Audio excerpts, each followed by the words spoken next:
Serangan gabungan Amerika Serikat dan Inggris ke Yaman pada Kamis 11 Januari malam terus menjadi sorotan berbagai pihak. Bahkan serangan tersebut membangkitkan murka sekutu Yaman, salah satunya Hizbullah. Diprediksi perang tersebut semakin melebar lantaran Hizbullah bersumpah akan melakukan balas dendam. Dikutip dari Hindustan Times, Hizbullah mengutuk serangan gabungan Amerika Serikat Inggris terhadap Yaman. Terlebih serangan itu ditujukan langsung untuk militan Houthi. Lantas Hizbullah bersumpah akan melakukan balas dendam ke kedua negara tersebut. Jika serangan ini benar-benar terjadi, maka perang di Timur Tengah akan semakin meluas. Di satu sisi, Hizbullah memuji Houthi yang mampu bertahan meski diserang oleh Amerika Serikat dan Inggris. Bahkan militan Lebanon ini memuji Houthi yang terus setia mendukung warga Palestina di Gaza meski diserang musuh. Pujian senada juga disampaikan oleh Presiden Turki Recep Tayyip Erdogan.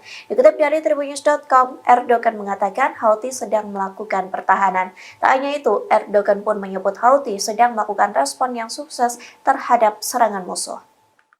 Download Tribun X sekarang, menghadirkan lokal menjadi Indonesia.